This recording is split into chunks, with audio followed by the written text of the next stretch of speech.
Ready to go? Yep. Go ahead. Alright, hi, my name is Michael Liu, and I've always asked my parents, if I had a small shot at success at a sport, would they have let me take that shot, even though I had to give up everything in order to achieve that? What do you think? Well, as a sports player, I've always had dreams of going pro, not that it'll come true or not, but I've always been interested in the intricacies behind the sport other than the sport itself. So during their childhood and teenage years, a few basketball players display their potential as a rising sports star. But they only are able to achieve this if they give it their all. So, these talented players are always have to prioritize sports over their school, and in the end, it's a matter of which one's best. So today I will discuss some examples of some rising sports stars who made it pro, the struggle for student athletes, and the balance they have to make, and the long-term consequences of trying to achieve their dream and sacrificing academics. So, sports players such as LeBron James, Kobe Bryant, they all played when they were very early. They actually played probably intense practicing when they were 5 years old, but even though they were so good, they could only reach their potentials with the help of an authority figure. Kobe Bryant's father, Joe Bryant, was actually a former NBA star, and he had all the NBA experience to help him become a great basketball player. In contrast, LeBron James, he didn't have any figures with NBA experience to help him become the best, but he had a coach, a summer league coach, Drew Joyce, who helped develop his game as well as become a better teammate. Drew Joyce actually instilled his value to become a better teammate in LeBron, and which can attribute to LeBron's great passing game nowadays. But even though you display great abilities, the best way to go pro is to simply be physically gifted.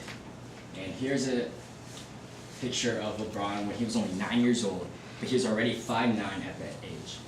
He's right there. Okay, so when we talk about such an extreme success story, it's easy to get carried away with the magical Cinderella ending. But for many young athletes who have not achieved their NBA dream yet, life is a struggle to balance school and sports. So their sport is not the only challenge they face when they're in college. School is a very tough road for them, and it's extremely time-consuming.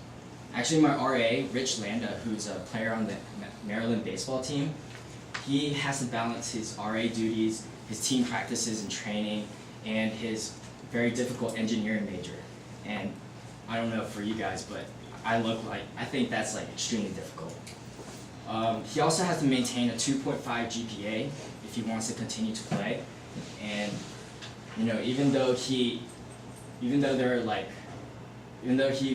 dreams to become pro, he still knows that he should do well in school for a career outside of baseball.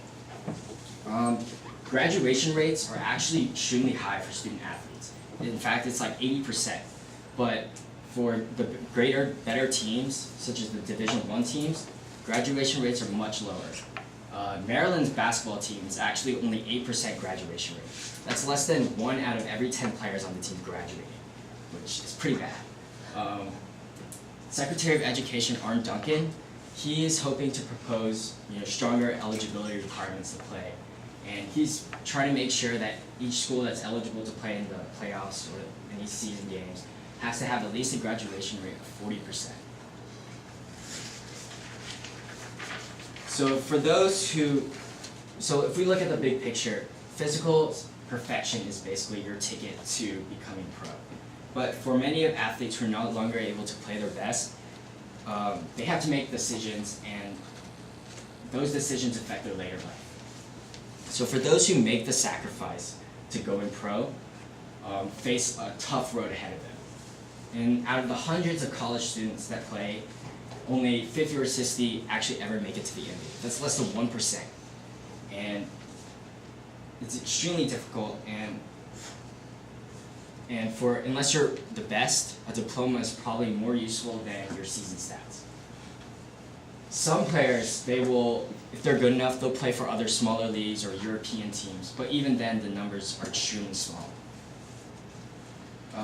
It's also when players do not graduate without a diploma, it's extremely difficult to find job opportunities, and they have to make a decision on what to do with the rest of their life.